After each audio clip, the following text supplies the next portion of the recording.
Rojo, y ustedes no se vayan, que está ahí ya esperándonos Patricia Betancor y David Alemán. Están detrás de la verdad, como cada noche, aquí en 13TV. Adelante, Patricia.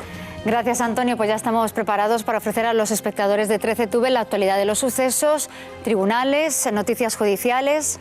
Hoy les vamos a contar lo que ha sucedido en la localidad sevillana de Estepa. Una familia apodada Los Chorizos, acusada de perpetrar varios robos. El pueblo estaba ya hasta las narices e incluso les han llegado a incendiar las casas. Ha habido detenciones, luego las contamos. Y también les hablaremos del terrible caso del belga que ha confesado haber matado a una persona en Madrid y descuartizado a otra. La policía está investigando quién es esta segunda víctima. Y en el crimen de León, la juez estrecha el cerco cada vez más a Raquel Gago. Ha tomado declaración a su entorno más cercano y ha descubierto numerosas contradicciones. Hay muchas maneras de contar las cosas. La nuestra, estar siempre detrás de la verdad. Comenzamos.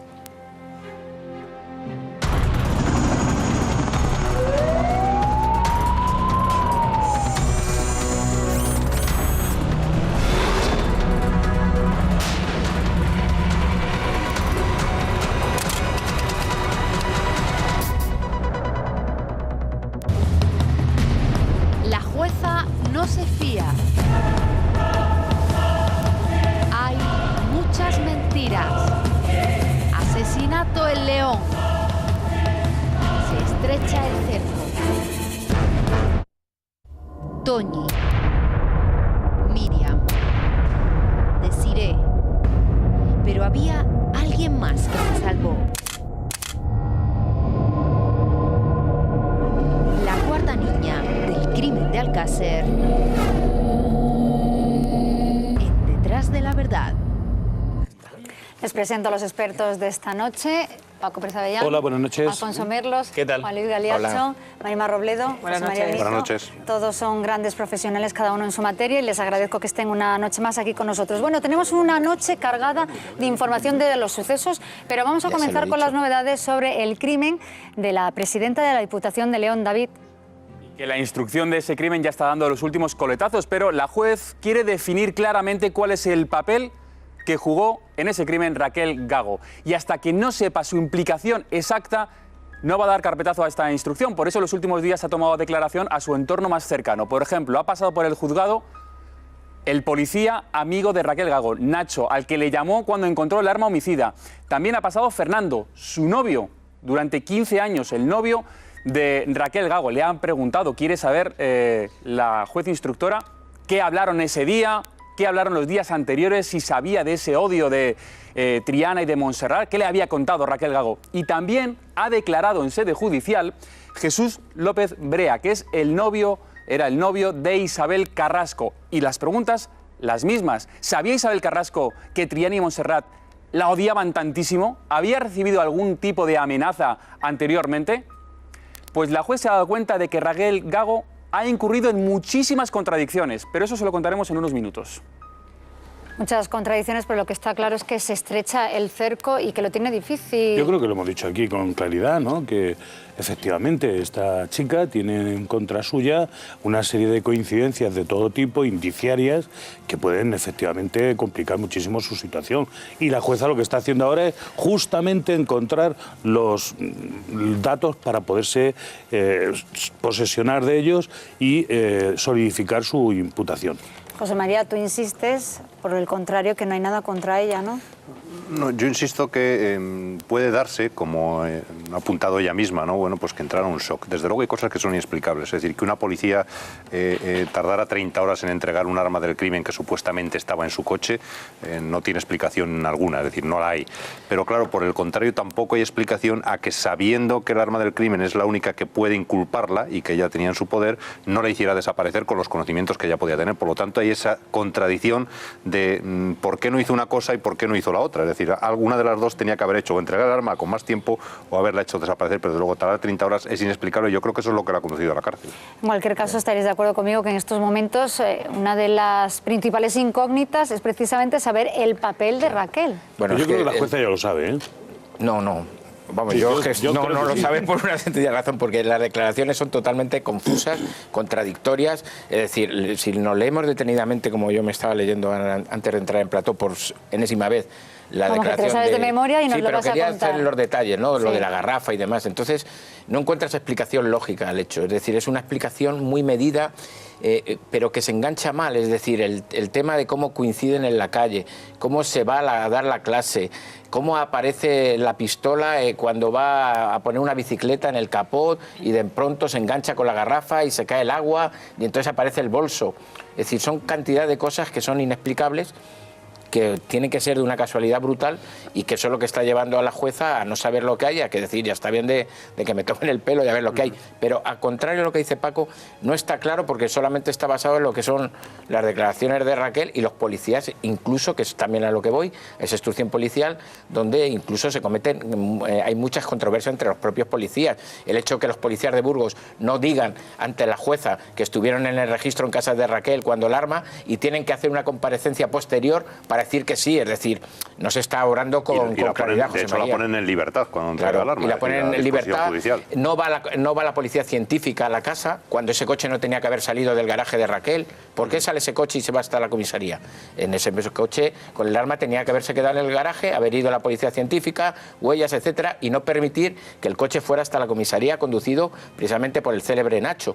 ¿Cómo dejan, si se supone que Raquel tenía alguna incidencia en el crimen, que Nacho vaya con Raquel sola a esta comisaría y el jefe de la Brigada de Seguridad Urbana, etcétera, se va en otro coche? Es que hay cosas que no se pero entienden. eso es que yo vuelvo otra vez a disentir, no estoy de acuerdo con nada de lo que dice Juan Luis, ni tampoco con nada de lo que dice José María Benito. Es decir, la jueza tiene perfectamente claro que esta señora tiene que ver con este crimen. O sea, y está que hay buscando, indicios para no dejarla en libertad, y está ¿no? buscando qué es lo que tiene que ser la parte central de su imputación. Y está muy claro que cree absolutamente que esta señora está implicada. Claro. Y que, por supuesto, como dice José María Benito, no, es que si el arma resulta que durante 30 horas no la entregó porque recordemos que estas señoras creían que no iban a ser capturadas. Joder, pero Y que son Raquel sabía a la media hora que las habían capturado. Y que son capturadas. Eso lo sabía Raquel. Y que cuando son capturadas, ella tiene que reflexionar sobre qué hago con este arma. Si la echo, la tiro y dice a alguna de estas dos mujeres que yo cogí el arma, no tiene escapatoria. Mientras que de esta forma inventa un cuento que no ha colado, pero que podía haber colado. Marimar. Sí, yo creo que, como dice Juan Luis, que además ha leído perfectamente las declaraciones de Raquel, esas inconsistencias en sus declaraciones lo que hacen es poner de manifiesto que, vamos a ver, alguna, o por lo menos para la jueza, que alguna implicación tiene, que eso para la jueza es evidente, que la implicación que tiene. Lo que hay que determinar, y yo creo que en eso es en lo que están ahora, supongo, es el grado de implicación exacto que tiene, para saber qué cargos concretamente la tienen que imputar, si los mismos que tiene hasta ahora o imputarle unos cargos determinados. Pero que yo creo que la jueza tiene muy claro que está implicada, y lo que hay que dilucidar es entre las contradicciones que comentábamos el otro día que había entre sus declaraciones con las de Triana, las inconsistencias de sus propias declaraciones de ella misma, del relato de hechos que hace.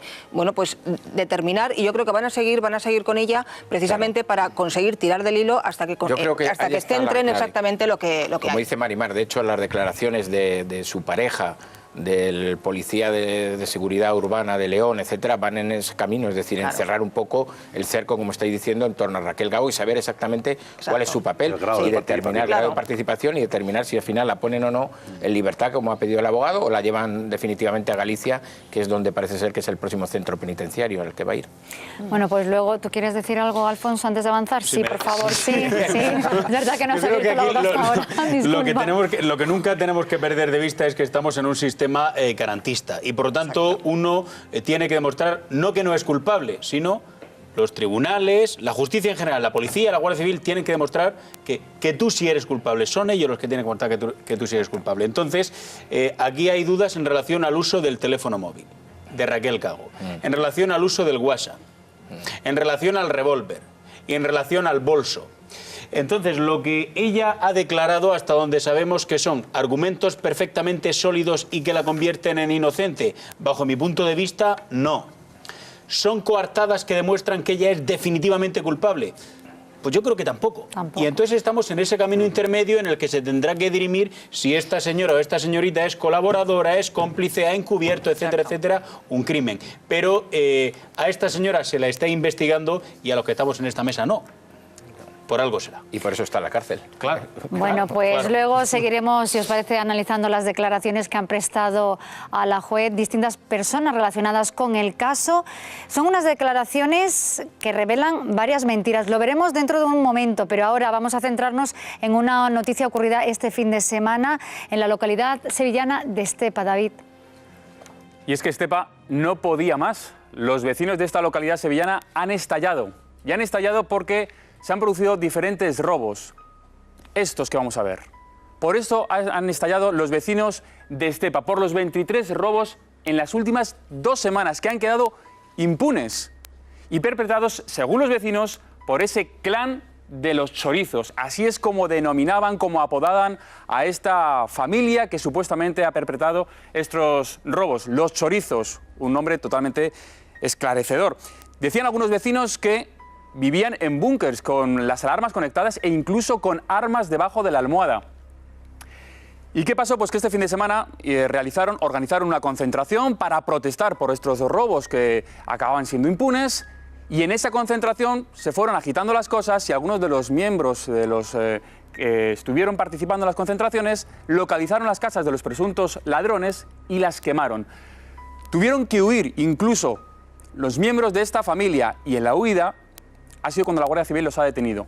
Ha detenido a 3 miembros de los 7 que forman ese clan de los chorizos en una furgoneta donde han encontrado objetos que presuntamente habían sido robados, como sofás, como colchones e incluso un frigorífico. Pero la Guardia Civil ya ha anunciado que sigue investigando los incidentes por haber quemado las casas, que puede haber más detenciones, porque estamos en un Estado de Derecho y no se puede tomar la justicia por su mano. A pesar de que los vecinos, como dicen y van a escuchar ahora, están indignados. Y ya está bien de chorizo. Luego lo metieron a ellos. Y todas las cosas que han quitado y han sacado de sus casas eran cosas del pueblo. El desastre este que pasó, entré en la casa y me saqué mis chismes, saqué mi cafetera, saqué mis cosas y eran las mías. Mis cuchillos de jamón, estaban mis cosas, refrescos que se habían llevado allí, en fin, muchas cosas. Vecinos atemorizados, indignados, pero como decía, atemorizados por esta gente, pero esta familia llamada Chorizos, ¿no? Sí, a mí me parece que esto es un incidente muy grave, que tuvo unos antecedentes en Villaconejos, en Madrid, cuando un pueblo entero también estaba contra una familia, y esta familia pues allí hacía cosas en el pueblo que eran intolerables, y llegó un momento en que perdieron los nervios, perdieron la razón, porque emplearon la violencia en vez de naturalmente emplear la ley, etcétera. ¿También por el ojo por ojo? Sí, yo creo que hay un antecedente clarísimo que es este de Villaconejos. En concreto me parece que la lucha era contra el Calvo, llamado el Calvo, y su familia, y fue una cosa terrorífica, antecedente directo a esto que está pasando en Estepa. Y en Estepa pasa una cosa gravísima, que estas personas han perdido los nervios porque están insatisfechos. Pero llevaban 2 años con 23 robos, o sea, no es para tomarse la justicia por la mano, José María, pero es que cuando uno puede perder. han llegado a las casas de estas personas han encontrado sus cosas. Se han llevado su cafetera, se han llevado su televisor, se han llevado su frigorífico. Entonces, esto es muy grave. Naturalmente, impermisible que los vecinos hagan esto, pero también hay que exigir que las autoridades no permitan que esto llegue a este horror. A mí hay dos cosas que me llaman la atención. Una, y lo han dicho algunos vecinos, mientras estaban atacando las casas de los vecinos, ellos estaban cometiendo robos en el pueblo en casas de otros vecinos que estaban precisamente en esta faena de quemar su casa, ¿no? Estaban cometiendo robos. La segunda cuestión que me llama la atención es, yo he visto en los informativos a lo largo del día de hoy un guardia civil.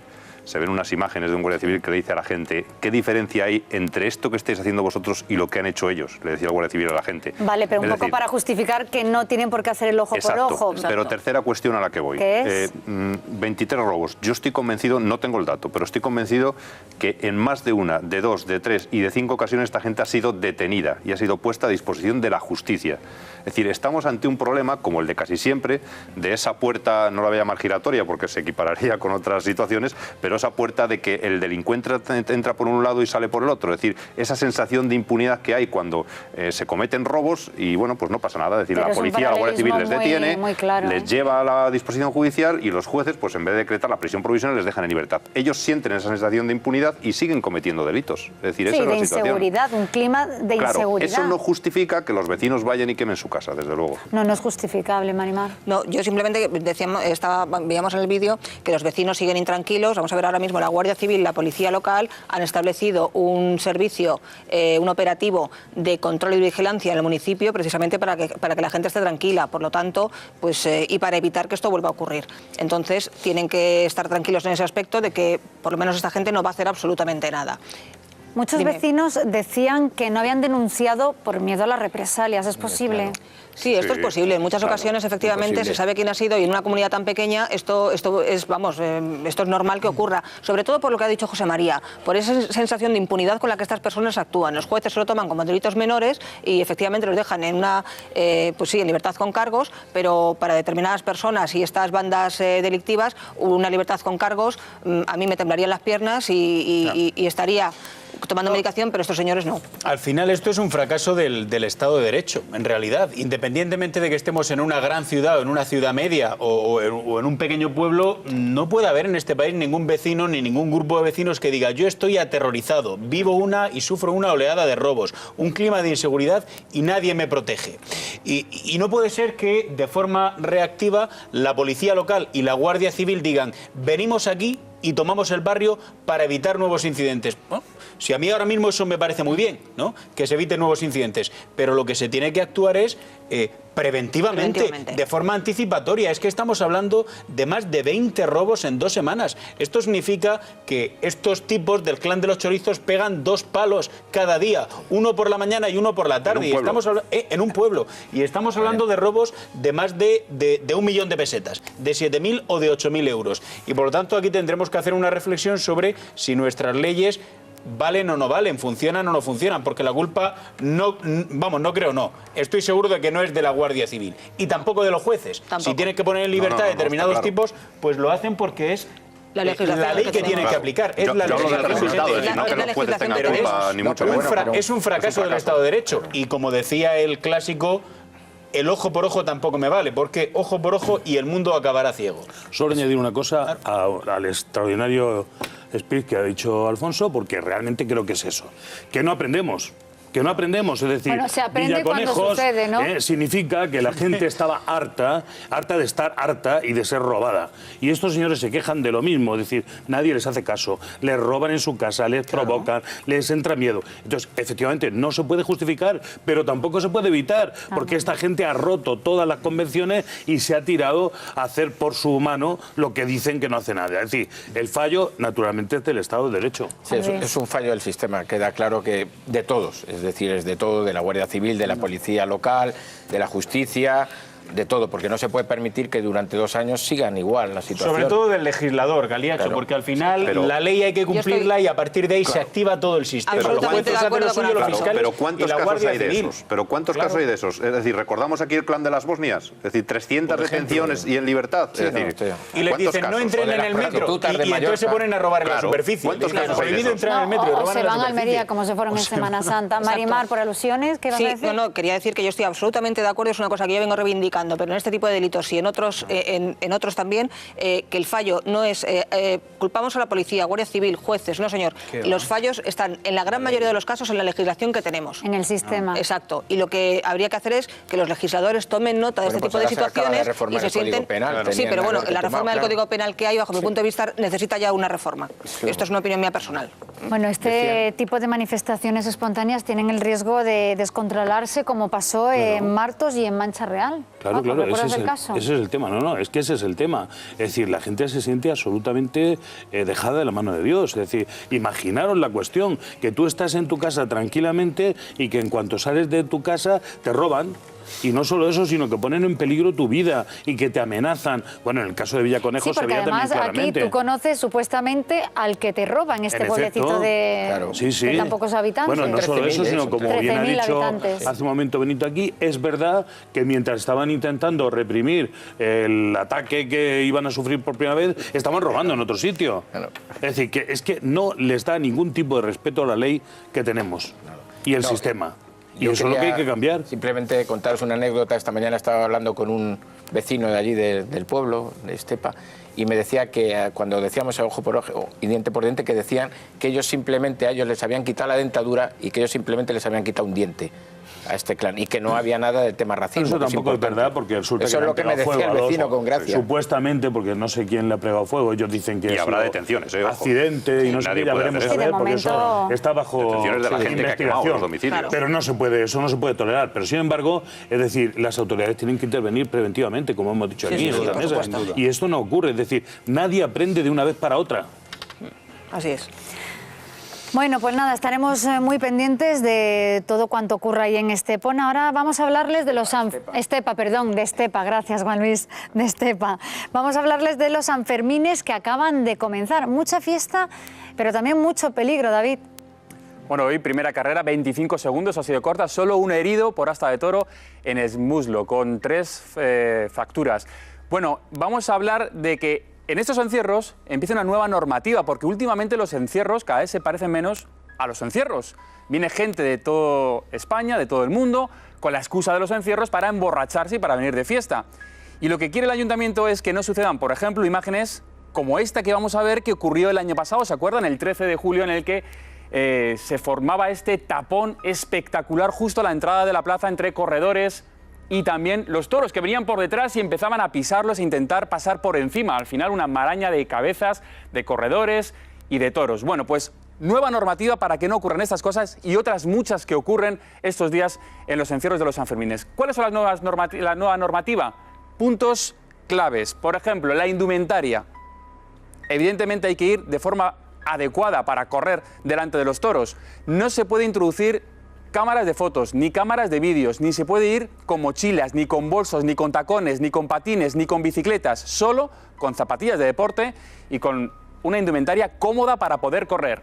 Alcohol, esto es de perogrullo, pero hay que decirlo.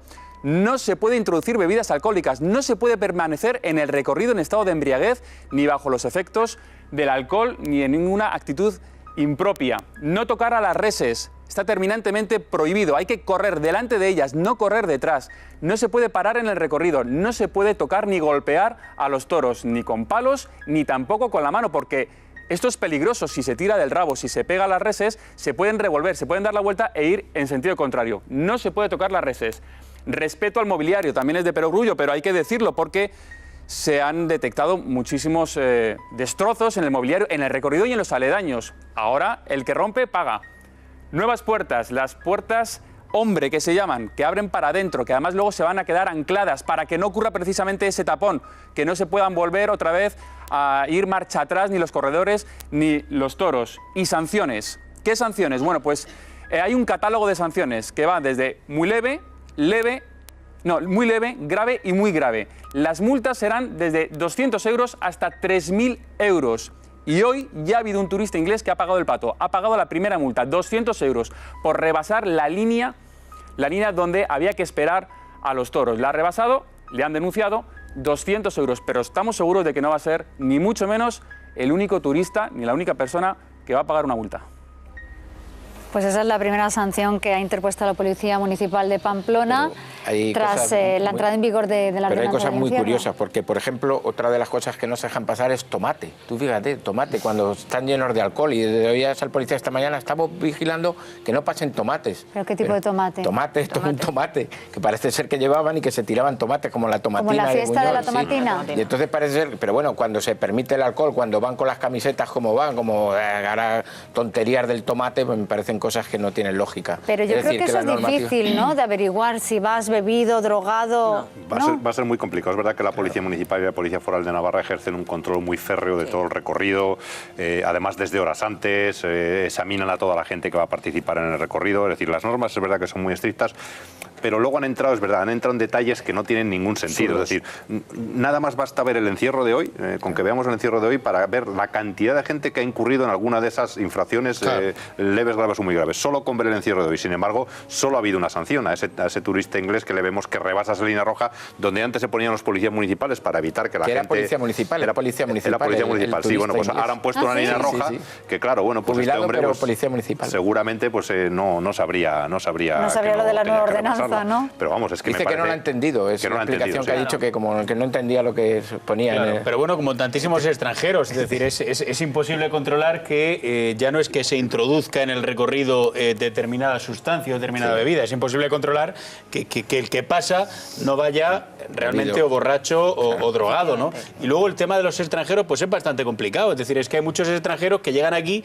y piensan que para celebrar San Fermín es obligatorio tirarse desde lo alto de la fuente. Hoy, por ejemplo, se ha tirado un americano, se ha hecho unos daños terribles en las cervicales y los que estaban ahí en ese momento pensaban que estaba muerto, ¿no? Y al final, bueno, pues se le ha logrado socorrer, atender, recuperar de las heridas, etcétera, pero yo creo que todas las medidas de seguridad que se tomen en este sentido son pocas, porque al final una gran parte de los participantes, desgraciadamente, ni se enteran. En favor de los Sanfermines, y van como van. En favor de los Sanfermines, permíteme un segundo, en favor de los Sanfermines hay que decir que son uno de los encierros en los que más gente participa, de todos los que se celebran, desde luego, y de los más seguros, es decir, de los que menos incidentes suceden y de los que menos heridos hay, con lo cual yo creo que a pesar de todo eso, pues estamos hablando de unos encierros seguros. Claro, pero yo creo que es que el verdadero problema es que son unas fiestas que tienen una relevancia y una trascendencia a nivel internacional y que superan, o sea, tienen un aforo que superan un volumen de personas que sea controlable. O sea, si esto lo trasladamos a un sitio que está cerrado, el aforo es totalmente desmedido. Entonces, por muchos esfuerzos, por muchos reglamentos que haya, que los extranjeros además no los entienden, los desconocen y no los entienden. Por muchas, incluso los españoles, quiero decir, los cuerpos que están allí trabajando no tienen, o sea, no se pueden poner más, porque es que no caben más, hacen un trabajo encomiable, pero claro, tienen un volumen de personas allí que es absolutamente, que está descontrolado completamente porque son incapaces de controlar esto. Me decía esta mañana el veterano comentarista de Televisión Española, Javier Solano, el que retransmite todos los encierros, que los Sanfermines pueden morir de éxito, precisamente por el éxito que tienen los encierros, que llegará un momento en el que será imposible coordinar tanta gente en las calles. Precisamente este año la NBC, me parece que es la cadena americana, ha cogido La Señal con un potencial de 75 millones de televidentes, ¿no? Sí. Es decir, estamos viendo que se puede desbordar. Y de hecho, los tapones que habéis sacado ahora en el vídeo, me decía también que esos tapones, del año pasado. le preguntaba acerca de esos tapones si había tomado medidas de seguridad por parte del ayuntamiento. Me ha dicho que sí, pero que esos tapones se han producido siempre en Pamplona. Lo que pasa es que el año pasado se retransmitieron en directo por primera vez. Pero parece ser que las puertas de entrada, independientemente que han hecho otras puertas ahora, en las puertas de entrada, esa pequeñita que vemos siempre, hay una serie de trampillas que permiten regatear y meterte por debajo. Es decir, cuando estás ahí en el suelo, te metes por debajo de las trampillas y por eso esos tapones hay, pero se han quedado ya sobrepasadas por el volumen de la gente que hay. Por tanto, han abierto este año una serie de puertas adyacentes para permitir que no se formen esos tapones. Pero vamos, como llegue, como dice Marimar, tanta gente va a ser imposible ya de coordinar. Es verdad que por primera vez los Sanfermines se van a ver en Estados Unidos masivamente a través de la NBC, pero han comprado la señal, como hacen en algunos espectáculos, y se va a emitir con unos segundos en diferido por si hay alguna cornada o algún momento que pueda herir la sensibilidad de los americanos para que no se emita. Ah, sí, para poder editarlo. Sí, como ocurrió en aquel momento en la Super Bowl, no tiene nada que ver, pero como se consideró que una señorita sacó un pecho y hería la sensibilidad de los americanos y dijeron, no, a partir de ahora la señal unos segundos en diferido. Pues esto han hecho también con los Sanfermines los de la NBC, pero es la primera vez... Cuando lo más probable es que los heridos sean norteamericanos, que es lo que suele pasar. La primera vez que llega masivamente a Estados Unidos. Fíjate lo que puede significar eso para el próximo año, de corredores que pueden venir. Oye, ¿y qué opináis, ya antes de continuar, de los abusos y esos toqueteos a las mujeres que se producen durante las aglomeraciones, que se han visto muchas imágenes impactantes? ¿Algún comentario o no? No, el único comentario es que me parece muy bien que el ayuntamiento pues haya dicho que iba a sancionar estas conductas. Desde luego, yo creo que este año no se han visto ese tipo de conductas. No. Hombre, llevamos el primer día. Pero ya era significativo que el primer día, el día del chupinazo, era cuando más se veían estas imágenes. Bueno, ya veremos a ver qué es lo que pasa. Una campaña que es una mano que dice basta, y que la llevan prácticamente todas las chicas ahora para decir que no... Pero cuando más se producían es verdad que era el día del chupinazo en la plaza del ayuntamiento. Yo creo que esto seguirá ocurriendo, pero en los Sanfermines y en cualquier aglomeración o multitudinaria de este tipo. Bueno, David, ¿tienes algo que contarnos? Ahora puede llevar la oración del Padre Nuestro cerca de su corazón con la cruz Pater Noster, de la prestigiosa colección Amberes. Una joya de alta bisutería realizada a mano sobre una estructura plateada y compuesta por preciosos cristales tipo Swarovski en una talla brillante y una elegante cadena. Esta exclusiva cruz guarda un increíble secreto en su interior, la versión original del Padre Nuestro, tal y como la aprendimos a rezar aquí, dentro de su círculo interior. No deje pasar esta oportunidad, lleve el Padre Nuestro al lado de su corazón con esta exclusiva joya, la cruz Pater Noster. Solicite ya la suya. ¿Cómo? Llamando a Publipunto al teléfono 902-180-190 o en la página web publipunto.com. Su precio es de 90 euros, pero si llama en los próximos 30 minutos pagará tan solo, atención, 49,99 euros y la recibirá además en este precioso estuche de alta joyería. Pater Noster, el mejor regalo de fe. 902-180-190 o publipunto.com. La jueza no se fía. Hay muchas mentiras. Asesinato en León. Se estrecha el cerco. It's a beautiful day. 13TV. Seguimos contigo en verano. 20 años de experiencia, los mejores profesionales. Lo que hace grande a Vitaldent nos permite ofrecerte el mejor precio en implantología dental de calidad, desde 250 euros. Y con la garantía de nuestros proveedores europeos y norteamericanos, líderes a nivel mundial. En Vitaldent, la implantología dental desde 250 euros.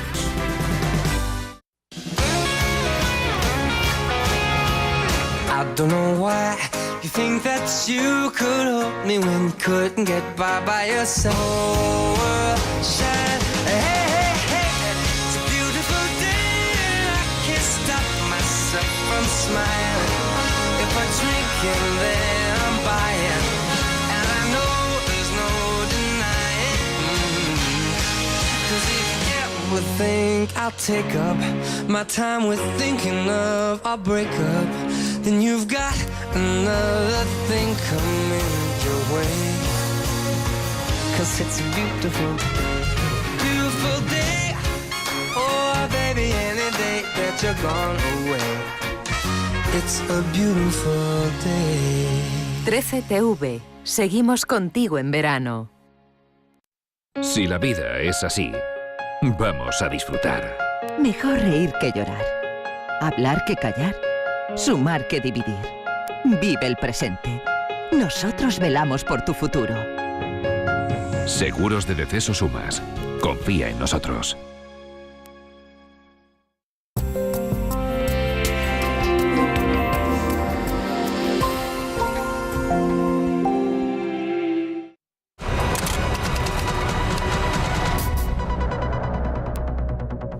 Toñi, Miriam, Desiree.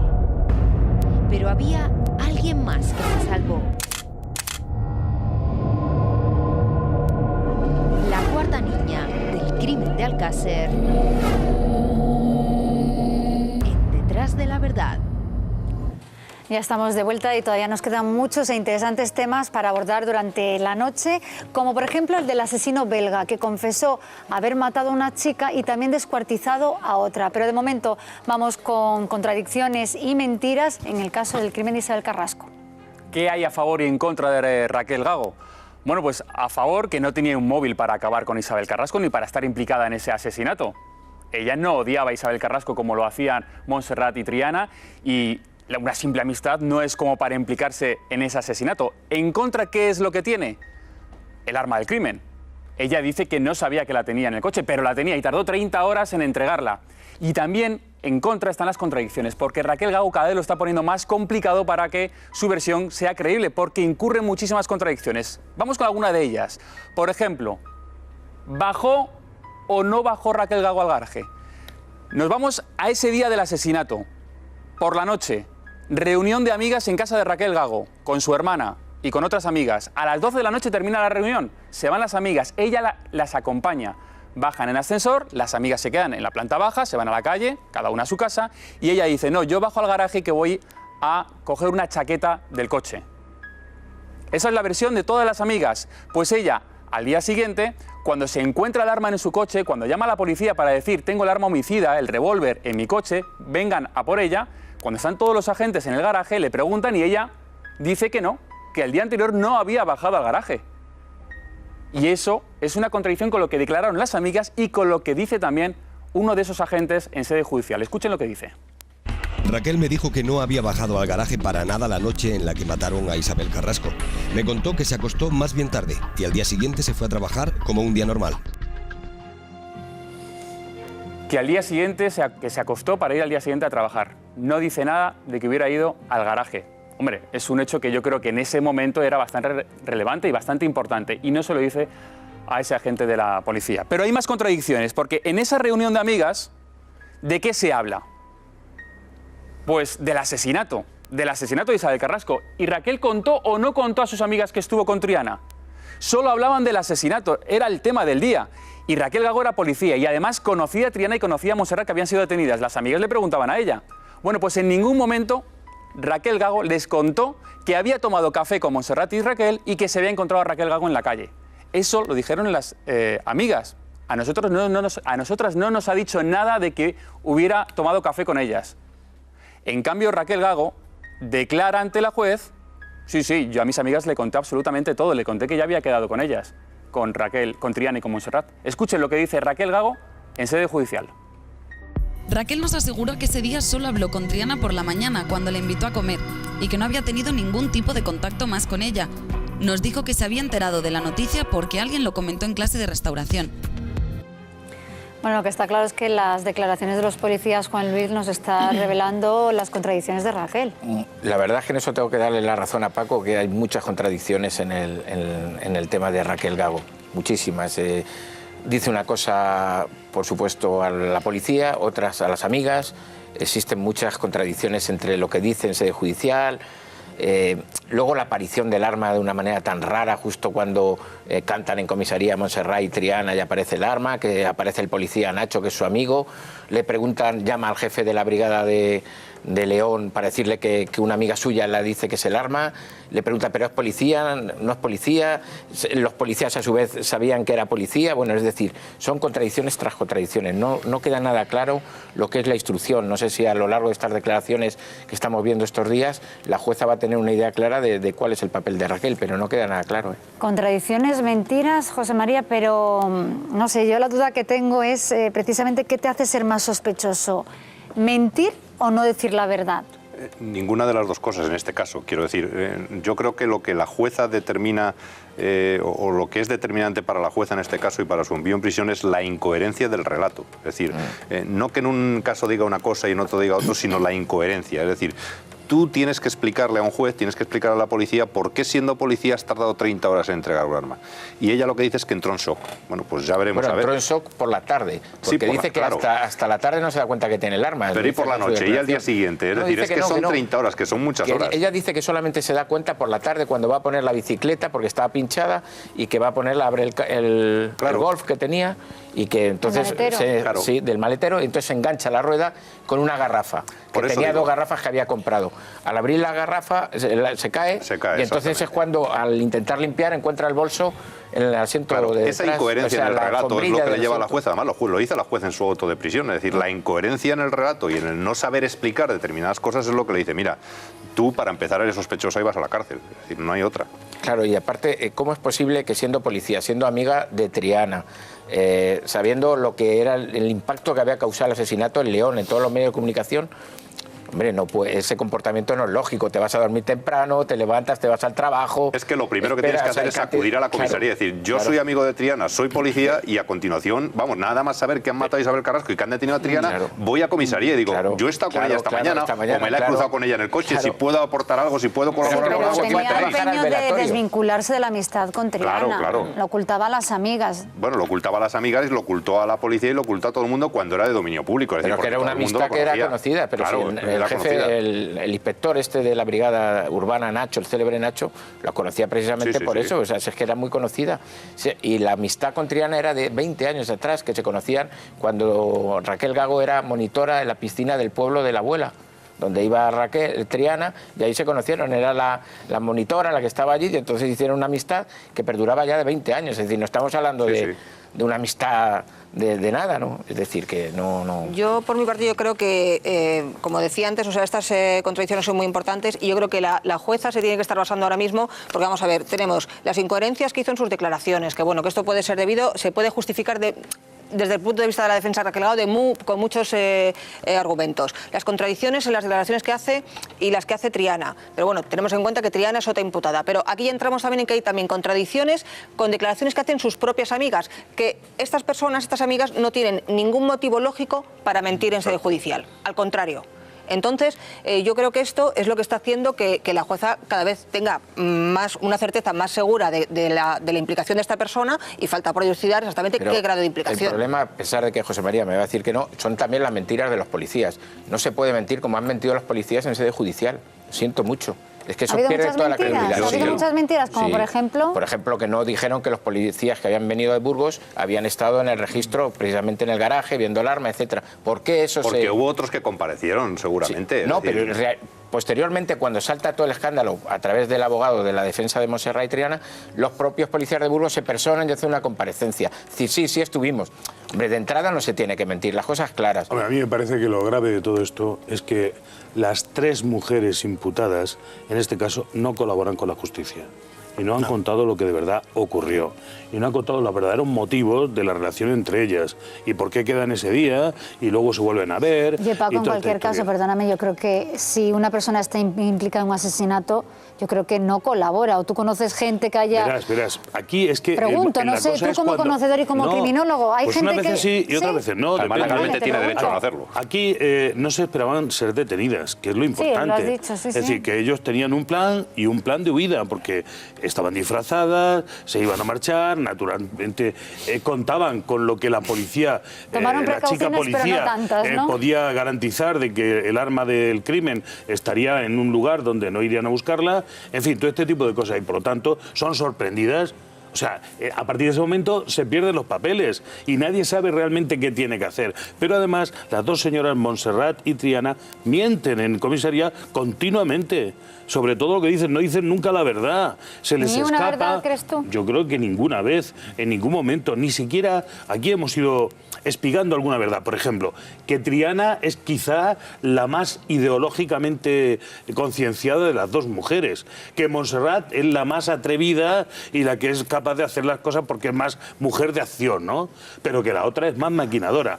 ¿Y cuál es el papel de Gago? Pues bueno, eso es lo que está intentando en este momento la jueza afinar, pero de momento está clara la sospecha que tiene de que las 3 estuvieron implicadas. Para mí lo grave de este caso es que no estamos, y de esta declaración de Raquel Gago, ante imprecisiones, incoherencias o contradicciones solamente. Si a mí me preguntan acerca de lo que hice ayer domingo, no, el domingo anterior, a lo mejor soy impreciso y a lo mejor puedo tener contradicciones, pero yo te diría que después de conocer la declaración de Raquel Gago, primero, se demuestra que tiene mucho que ocultar, mucho. Segundo, que tiene poco que contar. Tercero, que está obstruyendo a la justicia para defenderse, y esto es legal y es legítimo, obstruyendo la justicia. Y cuarto, que está mintiendo. Y entonces, ¿qué es lo que está haciendo? Pues yo tenía, si no me falla la pantalla, tenía aquí lo que creo que está haciendo, que es la definición de coartada. Yo creo que está ante una montaña de coartadas que ella está intentando levantar. Sí, pero ninguna le está funcionando, ¿no? Parece que no le van a funcionar. ¿Y qué son coartadas? Excusas, pretextos y argumentos de defensa con el que un acusado intenta desvincularse de un delito. Y me parece que unos cuantos pensamos que no está desvinculada Raquel Gago, sino directísimamente vinculada a este delito. La cuestión es el grado. Exacto. La cuestión es el grado. Bueno, seguramente que en breve ya tendremos más información y podremos aclarar el papel de Raquel Gago. De momento, David, vamos con José Bretón, que parece que esta semana vuelve a ser protagonista. Sí, porque quedan unas horas, solo unas horas, para que el Tribunal Supremo empiece a estudiar el recurso de casación presentado por la defensa de José Bretón para anular ese juicio por el que fue condenado a 40 años de cárcel por el asesinato de sus 2 hijos, de José y de Ruth. El caballo de batalla ahora mismo de Bárbara Arroyo, la abogada defensora de José Bretón, es que se rompió la cadena de custodia de los restos óseos encontrados en esa finca familiar de Las Quemadillas, y que además no había tampoco permiso judicial para abrir la caja donde estaban esos huesos, y su posterior examen realizado por el forense Etxebarria, que fue quien determinó que esos huesos pertenecían a unos niños. En total, 500 folios, ese recurso presentado por Bárbara Arroyo, 500 folios esgrimiendo sus argumentos. Algunos sorprenden bastante, como por ejemplo, que la sentencia no prueba la causa de la muerte de los niños, y Bárbara Arroyo insinúa que a lo mejor los niños pues, pudieron morir en el coche por un golpe de calor y que después José Bretón los quemó para deshacerse de los cadáveres, por miedo a las consecuencias. Esto ya sería un delito de profanación, pero no de asesinato. Pero, como digo, lo más importante es que en unas horas empieza la vista para estudiar ese recurso de casación y la pregunta es clara. ¿Hay posibilidades reales de que ese juicio sea nulo? Esa es una de las preguntas, y otra que tengo para ti, Paco, si al final el Supremo va a aceptar los argumentos de Bretón y su defensa. ¿Tú qué crees? No lo creo en absoluto. ¿Alfonso? Y me parecen disparatados. ¿Sí o no? ¿Hacemos una barrida? A mí me parecen disparatados y un poco más. Voy a pensarme el epíteto en segundos, si me los das. Vale. Yo creo que lo tiene difícil. ¿Marimar? Yo creo que lo tiene difícil, pero no me parece disparatado. José María. No van a ser aceptados, creo. Bueno. Pues nada, a ver el epíteto, Alfonso. El epíteto habría que buscarlo, pero yo creo que cuando estás ante un caso verdaderamente difícil, muy comprometido, en el que tienes una montaña de indicios muy sólidos y no de pruebas contra ti, pues tienes que tener una buena defensa. Y yo creo que aquí se está construyendo una defensa facilona y que no da con lo que podrían ser posibles lagunas de la investigación, que yo creo que las hay pocas. Es decir, dilucidar un crimen no puede ser un proceso perfecto en el que quede absolutamente todo establecido desde la A hasta la Z. Tiene que quedar establecido si hay un culpable, si hay un colaborador, si hay un cómplice, si hay un encubridor. Y yo creo que pensar ahora mismo que José Bretón es una víctima de todo este proceso, como se ha dicho hace unos días, es como pensar que los elefantes vuelan. Pues no lo sé. Pero podríamos dedicarnos a averiguarlo, ¿no? Pero estoy totalmente de acuerdo. Cuidado, y además, quiero Yo- añadir que me parece una burla decir que los niños de Bretón pudieron morir de un golpe de calor. Eso es una cosa no solo disparatada, sino que verdaderamente insulta a la inteligencia, ¿no? A ver, pero yo creo que Eso es una cosa- ¿tú crees que la defensa sabe realmente La defensa puede hacer cómo lo que quiera, ya lo murieron? hemos dicho. ¿El Claro que gran no lo secreto sabe. de Bretón? No, claro que no lo sabe. Y luego no está nada acreditado de que se rompiera la cadena de custodia. Es más, es un hecho totalmente resuelto ya. Es decir, que yo creo que no tiene ninguna posibilidad. Yo, si me permites, es que primero quiero recordarle a Alfonso las palabras que dijo al principio del programa, que dijo que estamos en un estado garantista Sin duda. y que la presunción de inocencia está por delante de todo. Yo no estoy defendiendo la inocencia de Bretón en absoluto. Esto quiero dejarlo bien claro porque es que se me dice esto respecto. Pero lo que digo es, vamos a ver, la defensa se está basando en la cadena de custodia, que está demostrado, parece ser que no se ha roto, y en la prueba pericial. Entonces, si tanto la cadena de custodia se puede demostrar que no se ha roto en ningún momento, y la prueba pericial que se ha practicado es impecable, aquí no hay nada más que hacer. O sea, quiero decir, la abogada no tiene causa. Bueno, eso no quiere decir ni que pero eso es lo Bretón que sea tiene que inocente, detallar. perdóname un segundo, no quiere decir ni que sea inocente ni que sea culpable, sino que el procedimiento se haya hecho atendiendo a la ley. Y respecto a la causa de la muerte, sí quiero dejar una cosa clara. Vamos a ver, la causa de la muerte, yo no voy a entrar en por las posibles causas hipotéticas que habrá argumentado la abogada para decir que cómo han podido morir estos niños. Pero sí quiero dejar una cosa muy clara. Vamos a ver. Se ha determinado que la causa de la muerte es, literalmente, de etiología médico-legal violenta homicida. Y no está demostrado. Esto es lo importante. No se ha demostrado. Se sabe entonces la causa, pero no de qué Claro, manera vamos a ver, se... una muerte... Preciso un segundo, una muerte puede ser, desde el punto de vista médico-legal, muerte natural o muerte violenta. Y dentro de la muerte violenta está suicida, homicida o accidental. Descartamos la suicida. ¿Vale? Nos queda la homicida o la accidental. No se ha podido precisar. No se ha podido precisar cuál es la causa verdadera de la muerte. Y no se ha precisado porque y también te digo, es imposible con esos restos hacerlo. Claro. ¿Qué lleva? Ese es el problema. Buena aclaración, gracias, Marimar. Sí. Yo creo que es verdad que es la única razón de peso en ese recurso, ¿no? Es decir, no se conoce, y además la sentencia lo dice, no se conoce la causa de la muerte. Es decir, la muerte violenta o homicida se dice, pero los restos no contienen ADN. No se justifica, no se demuestra, no se puede la información. Técnicamente y científicamente no se puede demostrar. De ahí a deducir o argumentar, como ha argumentado la abogada de Bretón, bueno, pues que los niños pudieron sufrir un golpe de fabricaron el coche y que le entró un miedo escénico y que los quemó en la hoguera y no sé qué. Bueno, yo creo que eso ya entra dentro de eso, de la fabulación y de la imaginación. Es decir, nadie, ningún padre en su sano juicio, si se te mueren tus hijos en un coche por un golpe de calor, te entra ese miedo escénico que no es capaz de llamar a los servicios médicos por si pueden hacer algo por su vida, aunque nada más sea. ¿Fabulación o porque Bretón le haya podido contar algo? No, yo creo que no, y desde luego menos los quemas en una hoguera, vamos, eso no se le ocurre, yo Pero creo bueno, que de todas maneras, padre. yo también discrepo de Alfonso. Desde el punto de vista de estamos en un Estado garantista, la abogada tiene perfecto derecho a lo largo de sus 500 folios no, la abogada, a explicar no. sus cosas. Todos los abogados y en todos los casos tienen derecho a diseñar la estrategia que quieran. Y a partir de ahora será el Supremo el que tenga que decidir, los jueces. A lo que estamos diciendo, ¿le vemos viabilidad? No se la vemos nosotros desde aquí, pero bueno. No, y sobre todo... Tiene también eso, ella confía plenamente, y José María también lo sabe, desde siempre, que la conocemos de hace tiempo, de la presunción de inocencia, de la cadena custodia, siempre lo ha dicho en los programas en los que hemos compartido con ella, y siempre lo ha mantenido. Pues bueno, pues yo te hablo, pero yo te hablo de la forma, yo te hablo de la torpeza con la que se está llevando, bajo mi punto de vista, el caso. En el fondo estoy radicalmente de acuerdo, llegar hasta el final en la defensa de tu cliente, solo faltaba. Yo recuerdo que Juan Luis decía el otro día una cosa distinta. No. Pero porque le tiene mal. Pero porque le tiene manía. Yo he estado con porque le entiendo muchos programas y decía lo contrario de lo que ahora dice como abogado. Paco, te lo digo. Me acuerdo perfectamente. Vamos a ver. Como lo he grabado, se puede recuperar. Que lo recuperen para la próxima semana. Yo estaba sentada al lado de Juan Luis. Yo me acuerdo perfectamente. Que yo lo que dije el otro día, y además me ratifico, era que no estaba de acuerdo en que el tema de la inocencia de Bretón, y que tampoco la había escuchado nunca a Bárbara decir que Bretón fuera inocente. Pero si es verdad... Fue eso que dijiste. Sí, lo que dijiste fue que Bárbara Arroyo, hoy que es la abogada de Bretón, cuando no era la abogada de Bretón, pensaba de forma distinta a como hoy desarrolla. Sí, pero pues me imagino que la habrá cambiado. Después de haber hablado con su Bueno, yo tengo una curiosidad. Una vez que se presente el escrito, ¿qué va a pasar brevemente? Cuéntanos los pasos que se van a dar. Bueno, ahora es una vista que no suele ser normal. Muy breve, en el Supremo, por favor. ¿vale? ¿Sí? Muy breve. Se va a dar porque lo ha pedido la defensa. Y bueno, tienen 20 minutos para exponer, en concreto de la abogada de Bretón, tiene 20 minutos para exponer los 500 folios, muy resumido.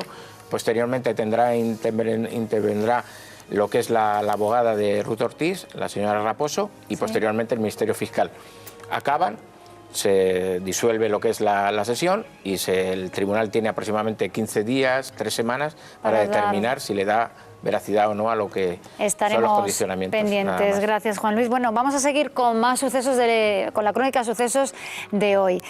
Lo comentábamos al principio, el asesino belga fue detenido por matar a una persona en Madrid y ha confesado haber descuartizado a otra, David. Sí, vamos por partes. Primero, detienen a esta persona por asesinar a una joven de 27 años, una joven danesa, en unos apartamentos turísticos de Madrid, una joven que llevaba 11 días en nuestro país con un contrato bajo el brazo de marketing hasta el 1 de noviembre, de una empresa además conocida. Esa noche llegó tarde a los apartamentos, a las 12 aproximadamente, se conecta para hablar con su novio vía Skype y al día siguiente aparece muerta, estrangulada y carbonizada porque el presunto asesino, además de estrangularla, prende fuego a la casa para, se supone, borrar todas las huellas. ¿Y quién es ese presunto asesino? ¿Quién es el detenido? Pues vamos a verlo. Se llama Dave Berbis, de 33 años. Es belga, con antecedentes policiales por agresiones sexuales. Es el que se encargaba de firmar los registros de entrada en esos apartamentos turísticos. El delito, bueno, pues de momento asesinó a Anne Strain, a esta muchacha a la que todavía no se sabe si la llegó a violar o no antes de cometer el asesinato. Y mientras le interrogaba a la policía, cuando ya la había detenido y le estaba interrogando, él confiesa otro crimen. Confiesa un crimen en Gerona. Dice que convivía con una mujer a la cual estranguló también y después lo que hizo fue descuartizarla e introducir los restos en bolsas y lanzarlas a la basura para deshacerse de ese cuerpo. La policía se pone en contacto con los Mossos d'Esquadra, con el Departamento de Desaparecidos y creen que puede ser esa persona Montse Méndez, desaparecida hace unos meses, pero su familia dice que no sabían que estuviera conviviendo con ninguna persona de nacionalidad belga. Así que se sigue investigando quién puede ser esa persona. Se investiga también la desaparición de Irene Rigal, que es una periodista que desapareció hace 3 años. Sus familiares más cercanos tampoco confirman que estuviera viviendo con ningún extranjero y también se está estudiando e investigando en Canarias algún crimen también realizado con esta persona. Así que, ¿estamos ante un asesino en serie? No sé si estamos ante un asesino en serie, Paco, pero esto es un crimen terrible. No sería extraño porque estamos hablando de un agresor sexual comprobado que es un depredador, sin ninguna duda. O sea, perfil de violador. Sin ninguna duda. Y a mí me parece que abusó de la chica esta antes de matarla. En la violación, pues bueno, hay muchos grados de violación, como sabemos, distintas maneras y de hacer daño a una persona y transgredir su libertad sexual, pero yo estoy completamente seguro de que hubo abusos, es decir, su motivación era sexual. Sobre todo por los antecedentes, ¿lo dices? Sobre todo por los antecedentes y por la forma de actuar. Él entra en la habitación, vamos, en el lugar donde está esta persona, que es un apartamento de estos turísticos, con su propia llave, porque él es el administrador y encargado de cada uno de esos apartamentos. Sí. Y una vez dentro, naturalmente, su propuesta únicamente es el abuso sexual. Entonces, por lo que sea, allí se produce una escena que él tiene que borrar.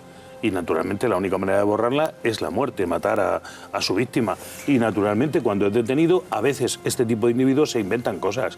O sea, que tú crees que se ha inventado... medias verdades. O sea, pero tú crees que se ha inventado que había descuartizado a otra mujer por afán de protagonismo, José María, a mí no me resulta extraño que hubiera matado antes, ¿eh? No me parece nada extraño por la edad. Este tipo de individuos joven, a esa edad años, ¿no? ya tienen una experiencia criminal muy importante. Como decía, es detenido y confiesa otro crimen. Afán de protagonismo, puede ser verdad, mentiras, está investigando, ¿no? Claro, se está investigando no solo ese, sino otros delitos presuntamente cometidos por este hombre y ya veremos a ver en qué queda. Es decir, aquí no vale que alguien a la policía por afán de protagonismo le diga yo maté, yo hice o dejé de hacer, sino que eso hay que probarlo científicamente, si no, no valdría ante un juicio. Pero lo que llama la atención, bueno, primero, los datos que hay hasta ahora, a falta de unas pruebas que están pendientes de la autopsia, todavía no está probado si la violó o no la violó, es decir, si hay agresión sexual o no hay agresión sexual, aunque es verdad que este hombre ya había sido detenido en Madrid por cometer alguna otra agresión sexual. Bueno, en Madrid y en su país. Y en su país, efectivamente, pero también en España. Segunda cuestión, la chica esta muere estrangulada. Lo que pasa es que él intenta borrar los restos de ese crimen de ese estrangulamiento quemando el apartamento. De hecho, quema el apartamento, pero se ha demostrado con la autopsia pues que la causa de la muerte fue el estrangulamiento y no el incendio que provocó la vivienda para borrar huellas. Creo que en el cuello tenía una tiene Pero restos. en función de cómo estuviese el cuerpo se puede determinar efectivamente que la muerte es por estrangulamiento, pero quizás no se puede determinar si hubo o no agresión sexual. Eso, claro. Y eso es lo que está determinando la Yo no estaba diciendo que esté probado, sino que estoy convencido de que la motivación es sexual. Sí, por eso que digo que aunque quizás no se pueda incluso llegar a saber nunca, pero que te he interrumpido, perdona, José María, pero quizás por eso, por el estado en el que se encuentre el cuerpo.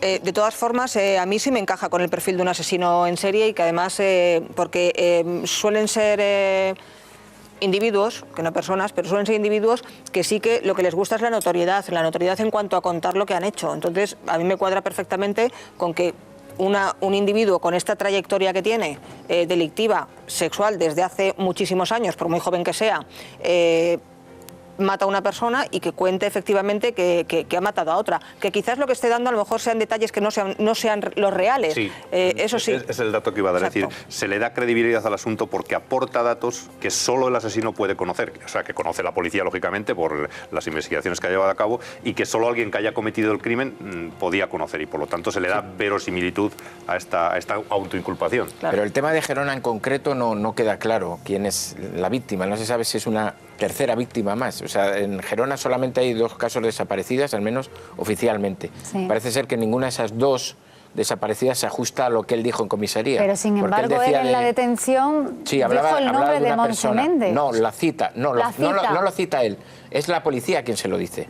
Él nunca cita la palabra de Montse en ningún momento. Es la policía cuando él comenta que en Gerona también ha cometido otro asesinato. Claro. Cita el nombre de Montse. Pero por eso digo, la policía le cita el nombre de Montse porque él da algunos datos que la policía dice, hombre, estamos hablando de que nos cuadran con esta y además solo quien haya cometido puede conocerlos. No, pero aparte porque a mí me encaja con el asesino en serie, sin ninguna duda. Yo lo que he querido decir antes es que a veces esta gente miente, no cuenta los verdaderos detalles de un hecho. Es decir, que puede haber cometido crímenes y que habla de otras cosas que no tienen nada que ver o confunde unos con otros. Sí, y porque esto ocurre. Mezclan verdades con mentiras. En efecto. Y luego también Pero eso porque lo hacen queriendo o porque no están bien, no están equilibrados. Porque lo que intentan es, por un lado, cuentan verdades y por otro lado mentiras para despistar. Por afán de notoriedad. Para seguir teniendo, efectivamente, como ha dicho Paco ahora mismo, el afán de notoriedad. Claro. Precisamente por la posibilidad de que sea un violador en serie, se está peinando y se han desplazado ya agentes a Canarias, la posibilidad de que hubiera algún tipo de agresión sexual que se haya producido en Canarias, porque ahí estuvo viviendo durante 2 años. Y entonces se está viendo casos, que hay muchos casos en el archipiélago. Claro, es que normalmente lo que se hace cuando se detiene a una persona de estas características, que confiesa además varios crímenes, que ha sido detenido por otras agresiones sexuales, es recuperar todas aquellas que están sin esclarecer y que pueden coincidir con el perfil de este hombre para reiniciar una investigación y ver si él tiene algo que ver en ello. Yo aquí quiero subrayar que estaba denunciado por diversos ataques sexuales, es decir, que esto debería alertarnos. Y detenido, ¿no? había estado detenido. Individuos que son reincidentes, en efecto, y que están aquí y allá, se mueven con toda impunidad de un lado para otro y llega el momento en el que cometen un crimen por el cual se les coge, pero un crimen de una muerte, ya no solo un abuso sexual. Bueno, vamos a avanzar. Ahora quiero que recordemos uno de los casos más brutales de todos los tiempos. Lo recordarán, el crimen de Alcácer, David. Han pasado más de 20 años, pero seguro que todos ustedes se acuerdan de ese crimen por la crueldad con la que asesinaron a 3 jóvenes menores de edad, a Miriam, Toñi y Desiré, de la localidad valenciana de Alcácer. Vamos a recordarlo. Desaparecieron el 13 de noviembre de 1992. Nos vamos a Valencia, Alcácer, donde ocurrieron esos hechos. Con esa desaparición, las 3 jóvenes estaban haciendo autostop para buscar un coche que las llevara a una discoteca de Picassent, donde se celebraba una fiesta del instituto. El lugar, ya lo han visto, Alcácer, en Valencia. Aparecieron los cadáveres 2 meses y medio después. Fue el 27 de enero de 1993 cuando 2 apicultores encontraron en un paraje conocido como La Romana los cadáveres que estaban semienterrados en esa pradera cuando dieron la voz de alarma. Los culpables, Antonio Anglés y Miguel Ricard, de 26 y 23 años respectivamente.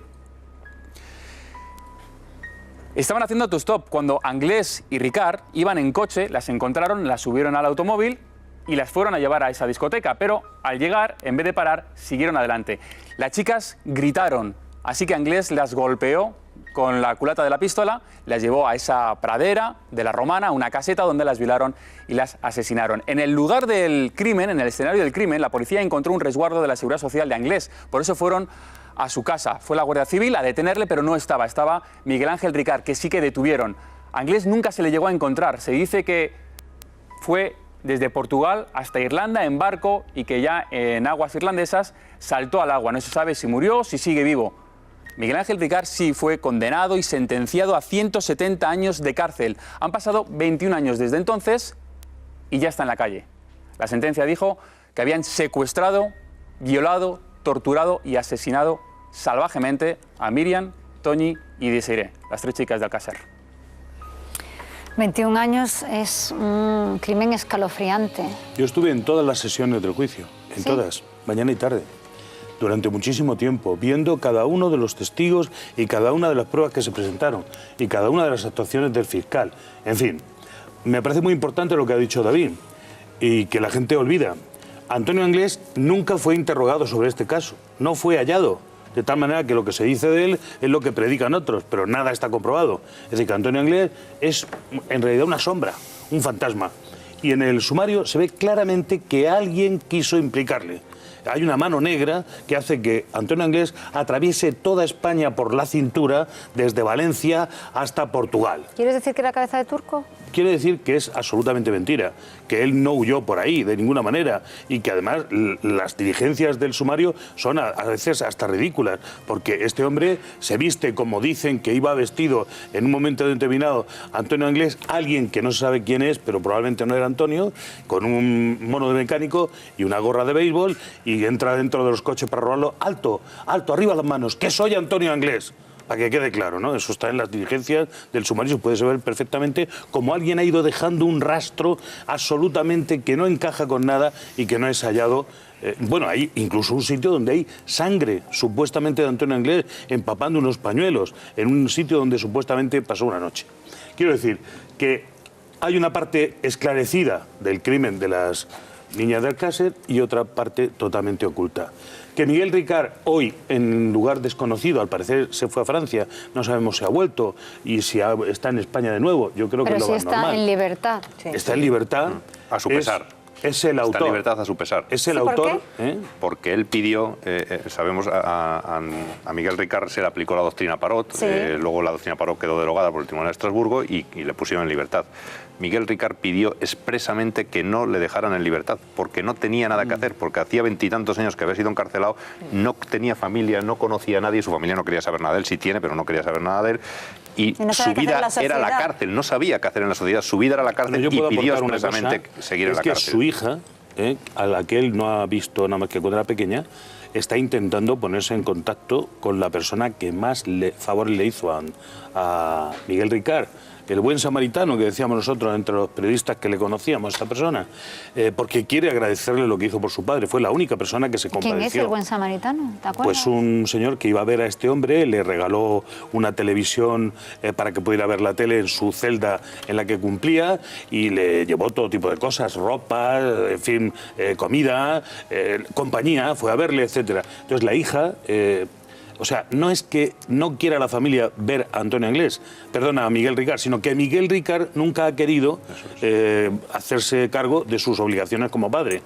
No ha querido hablar con su hija y su hija, de hecho, que ya es una señora, vamos, una chica de 30 años, pues está intentando de alguna manera dar las gracias a quien hizo más por su padre. Es decir, que este caso está vivo en una parte muy importante, que no se explicó por completo y que nos quedamos con una parte que es efectivamente... Y que, por cierto, Miguel Ricard tiene la clave de la participación o no de Antonio Anglés en este caso. Claro. Es el que le imputa y además el que dice en el juicio... Pero es el que sabe la verdad. El que dice en el juicio que Antonio Anglés está muerto. Mira, precisamente vamos a escuchar un fragmento de Ricard en el juicio, ¿os parece? Y ahora seguimos hablando. Que colaboró y ayudó a la inhumación de los cadáveres de las niñas, cavando una fosa con Antonio y con Mauricio, la noche del 13 de noviembre del 92. Sí. ¿Esto lo dijo? Sí, señor. ¿Esto es cierto? No, señor. No.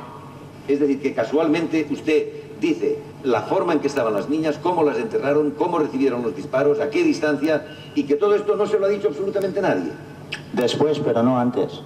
Las niñas, dándose cuenta de que dicho hoyo estaba destinado a su enterramiento, suplicaron a Antonio que las dejase ir, a lo que éste les respondió que lo sentía mucho, pero que debía quitárselas de en medio para que no se chivasen.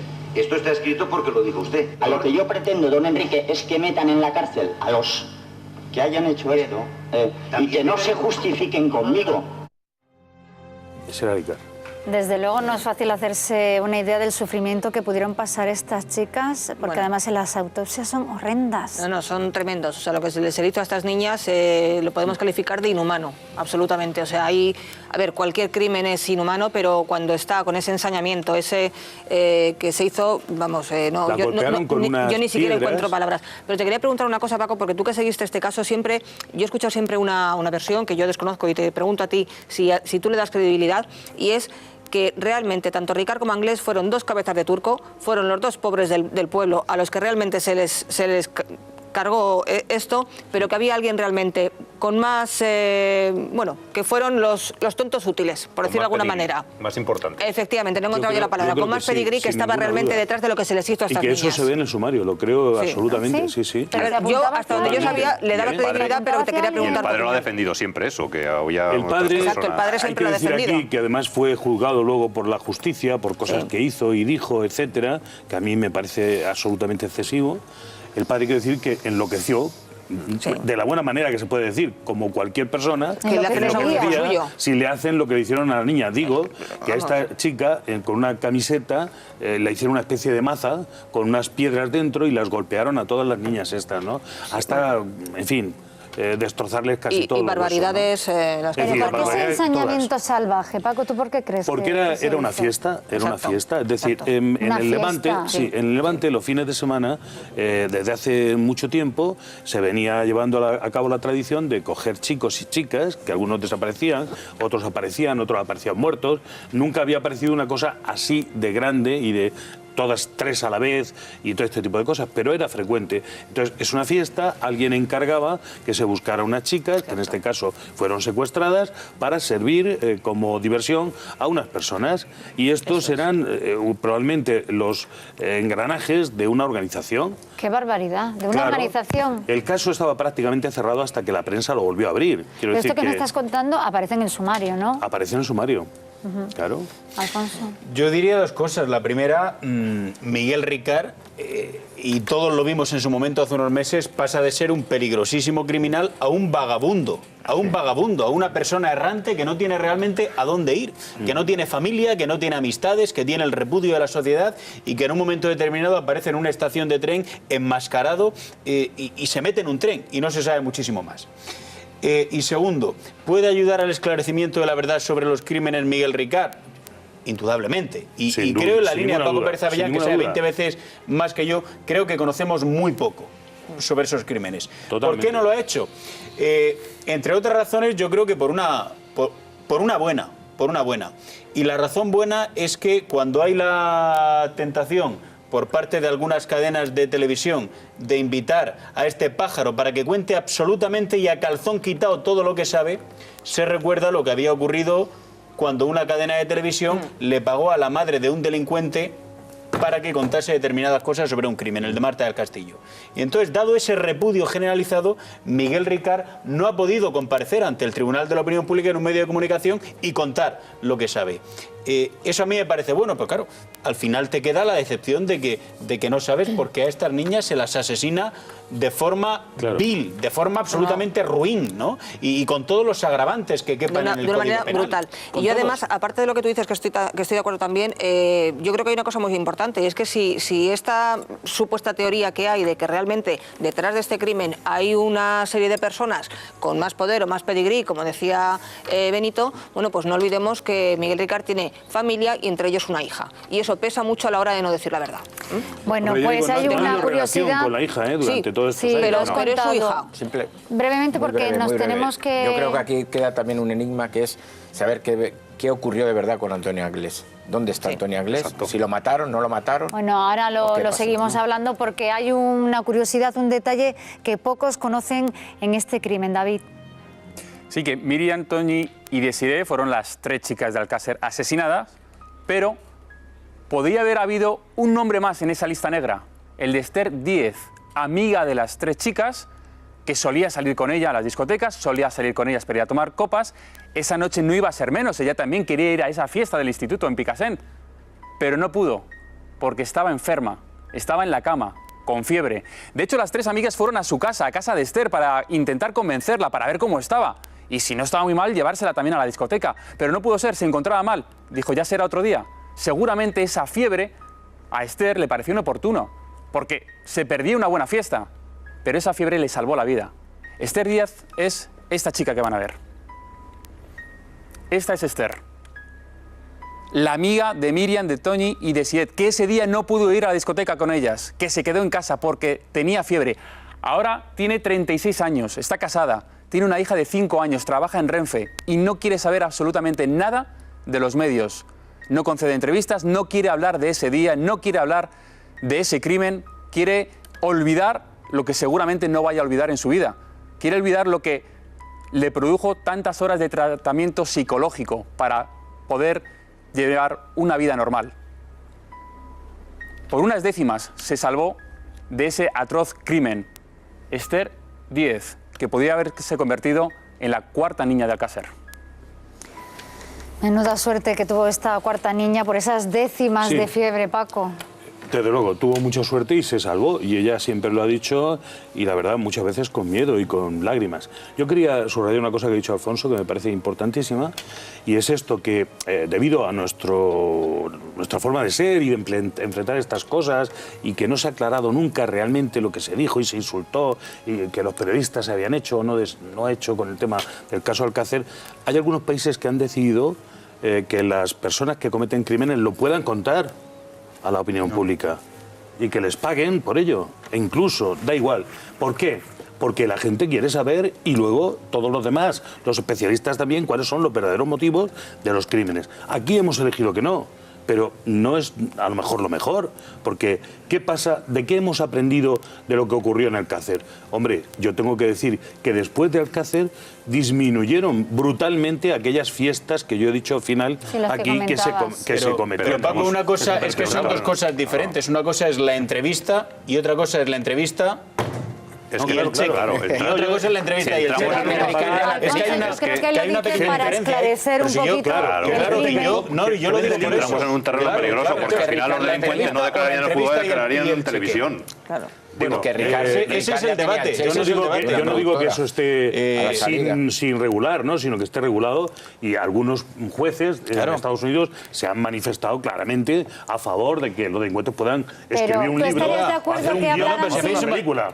¿Por qué? Porque la gente se entera al final de qué ha ocurrido. O sea, que tú estarías de acuerdo que hablaran, pero sin un cheque por delante. No, a mí me daría igual que hubiera cheque. O sea, con cheque incluso. Vamos a ver, pero ahí entraríamos en un terreno muy peligroso que es el siguiente. Esa es mi opinión. Aquí se respetan las opiniones. Pero ¿qué es lo que estaríamos o qué es lo que sucedería a partir de ese momento? Es decir, que los delincuentes, sobre todo este tipo de delincuentes de los que estamos hablando, los que en el tienen caso afán de protagonismo. Y sin tener afán de protagonismo. Es decir, yo no declaro ante el juez y después pues me presento en un plato de televisión cobrando. Por ejemplo, también hemos visto a Carcaños sin dinero ni nada, que no le ha dicho la verdad a la policía nunca, ni a la justicia. Y por eso le llamamos un plato de televisión para que diga la verdad pagándole. Yo digo, este tipo de criminales que ya ha cumplido su condena. Por ejemplo, yo en el caso de Ricard, que ya ha cumplido su condena, que todos seguimos teniendo la incógnita efectivamente de qué es lo que pasó realmente. Yo, sin cheque de por medio, también lo dejo claro, sí estaría a favor de verlo en un plato de televisión contando la verdad. ¿Por qué no va al fiscal? En un libro, yo no digo que sea un plato que es lo que de tenía que hacer, igual que ha hecho Tejero ahora en el caso de Urdangarín, pues va al fiscal y cuenta la verdad y no tiene que ir a un plato de televisión. También le valdría Paco seguramente, es que aquí no estamos hablando de que lo sepa solo la justicia, sino que lo sepa todo el mundo. El tribunal de la opinión pública. El tribunal de la opinión pública. Como había dicho Mar, una vez que el tema se ha juzgado, lo primero que no tiene que saber es el tribunal. Lo que tendría que hacer en vez de ir a un plato es dar una rueda de prensa, que vayan todos los medios. O también, exacto, si yo lo digo que lo contase públicamente, no digo... El caso de Ricard ya tenía apalabrado la entrevista y de hecho se hace con una productora para una cadena de televisión, como dice Alfonso. Pero si es que le escoltó, si es que llevó un productor que le escoltó. Pero se llegó a realizar la entrevista, se llegó a llevó del Ronzal. Todo. Lo que pasa es que finalmente esa cadena, ante el temor, como había ocurrido con la otra cadena de la competencia... No nos olvidemos de una cosa, lo comentaba antes. Ricard cuando sale de la muy breve. Ricard cuando sale de la cárcel sale solo, sin nada, sin un euro. Es decir, no tiene dinero ni para el tren. Bueno, ni para el tren tiene dinero. Esto es de Ricard, pero ¿qué se sabe del final de Anglés? Porque hay muchas versiones. Ya digo, yo estaba allí y por lo tanto escuché perfectamente de la boca de Miguel Ricard, lo sepa, que lo cuente. Que es el único implicado, condenado en esta historia, que Antonio Anglés está muerto. Lo dijo clarísimamente allí delante de todos los testigos y se lo dijo al fiscal don Enrique Beltrán. De aquí no hay ninguna duda. El que más sabe del caso Alcácer, que es Miguel Ricard, dice que Antonio Anglés está muerto. Pero espérate, y nunca que yo he leído que estuvo de polizón yendo hacia Irlanda y que, ¿verdad? Y el comandante dice que está vivo, que no encontró su cuerpo. Pero que diga Ricard que está muerto tiene la misma credibilidad que lo diga yo. Porque no están en contacto, ¿no? Yo estaba allí, tengo que decir que tiene toda credibilidad, absolutamente. Porque lo vi allí, es que yo estuve allí. Sí, pero porque lo dijo Ricard. Porque lo dijo Ricard como lo dijo y en el contexto en que lo dijo. Y de la manera que lo dijo Ricard, que está muerto. Y luego resulta que Antonio Anglés no ha vuelto a aparecer por ningún lado, ni una sola pista, ni ninguno de los movimientos que se ha hecho para saber algo ha ido hacia... Pues sigue entre la Bueno, acuérdate tu amigo Emilio Rodríguez Menéndez, que dijo que le había hecho una entrevista en una entrevista falsa. ¿Me estás escuchando, Paco? Sigue en la lista de los delincuentes más buscados, por cierto. Que tu amigo, el abogado Rodríguez Menéndez, dijo que le había hecho una entrevista y era una entrevista falsa. Pero eso era mentira, eso es, de eso estábamos hablando. Y además estamos hablando, no hay que olvidar que estamos hablando de una persona que no tenía ningún medio. Estamos hablando de lo que se ha publicado, porque es que son dos cosas. Claro. Es decir, lo que diga Rodríguez Menéndez, que nunca estuvo en este caso. Igual que lo que diga Ricard. No tiene ninguna importancia. No, pero es que Ricard es el único que de verdad sabe del caso Alcácer, que estuvo allí y fue condenado. Y que en un contexto determinado, don José María, dice esto. Yo me lo creo. Y soy un especialista porque estuve allí todas las jornadas del juicio. Yo no, y la policía tampoco se lo cree. Yo pienso que existen pero a mí dos me parece muy opciones. bien lo que crea la policía o no. Yo estoy hablando aquí como especialista en este caso. Sí, los demás somos todos tontos. En este caso yo digo y afirmo donde tú quieras que el señor Antonio Inglés está muerto desde el día en que este tío lo denuncia y no ha vuelto a aparecer en ningún sitio, de ninguna manera, ni ha habido ninguna pista. Yo puedo decir, Paco, que salga en la lista que creo que está muerto, como lo creo, pero de ahí a afirmarlo porque lo ha dicho Ricard, pues no, hombre. Bueno, Yo, de todas formas, creo que existen pero no lo comparto. Creo que existen dos posibilidades. Una, que está muerto, que yo también lo creo, pero basándome en mi propia opinión. O sea, esto es una... pero luego también creo que existe otra posibilidad. Lo que no creo es la versión esta que va de polizón tal. Es una persona que no tenía medios para nada y muchísimo menos para cruzarse el mundo entero y terminar viviendo. Bueno, espérate, a no ser que fuera de la mano de la cintura, como decía Paco antes. Pero no otra solo cosa eso, sino es que el dibujo que se hace de él es de un delincuente mundano, cuando en realidad es un pobre hombre que apenas habla una jerga. Por eso, que es que no tenía medios como para... ni medios, ni intelecto, o sea, como para... se ve que es un delincuente. Claro, pero que otra cosa es que financiado se le haya llevado a la otra punta del mundo. De la delincuencia. Pero el hecho cierto, y a mí me parece importante, en contra de lo que sostiene Paco Perzavia, apuntar lo que dice Interpol. Y lo que dice Interpol es, ¿hay pruebas de que está vivo? No. Y muerto tampoco. Y por lo tanto su ficha policial se mantiene abierta con distintivo rojo. Y por lo tanto, si hay algún sujeto al que detienen mañana en Colombia o en Venezuela y le toman las huellas y es inglés, salta el fichero y dice, este es el que permanece todavía entre los más buscados, ¿no? Y eso es lo que cree la policía. Y eso es lo que cree la policía. No me gusta estar en contra de lo que dices, pero tengo que decir... No, si yo no he dicho ni siquiera que esté en contra de lo que digo, digo lo que entiende la policía. Hay un testimonio que el señorito no cree en él, pero yo sí creo en él. La policía, cuando le parece bien, cree en Carcaño y va y hace una serie de búsquedas que no tienen ninguna base. No, cuando le parece bien, no, perdona, pero no es cuando le parece bien, que no me creo lo que dice. Es que no es cuando le parece bien a la policía. ¿No? No es cuando le parece bien a la policía. ¿Cuál es el motivo de no creer a...? La policía tiene la obligación de buscar el cuerpo de Marta del Castillo, no volvamos sobre eso. Claro, y también de buscar a Pero no de creer a Carcaño. La policía no cree a Carcaño. La policía sabe que Carcaño es un mentiroso compulsivo. O sea, lo que no tiene ninguna razón es no creer a un individuo que no le has escuchado decir eso en el contexto en el que lo hizo, diciéndoselo al fiscal, hombre. Muy bien, pero me parece muy bien. Es tu opinión y yo la respeto, claro, pero o sea, que es nada, Miguel Ricard dice la verdad, la policía es tonta y por eso Interpol lo tiene entre los delincuentes más buscados. Yo no lo he dicho. Bueno, pues vamos a dejar aquí el tema porque quiero ver una imagen, David. Vamos con una imagen que les va a impactar y a sobrecoger, porque es de esas imágenes que cuando a veces dices, uy, por los pelos se han salvado. Fíjense lo que ocurre en esta ciudad brasileña, en Sanseré, cuando lluvias torrenciales. Fíjate, está grabando un vídeo aficionado, una carretera que se ha roto por la derecha y de repente acababan de pasar estas personas por el centro de esa carretera cuando se viene abajo, Se viene abajo. De hecho, uno de ellos en Facebook decía, Dios nos ayudó a pasar. Cuando pasamos se cayó todo, Acababan de cruzar para ver ese boquete a la derecha y justo nada más cruzar se va la carretera, desaparece de sus pies. Vaya boquete. Increíble, pero se salvaron. Se salvaron, bueno, afortunadamente. Bueno. Señores. Ahí siguen protestando todavía. Sí, vamos, no para. Tenemos ahí ese murmullo. Mañana seguimos. Sí, aquí en Detrás de la Verdad les esperamos. Hasta mañana.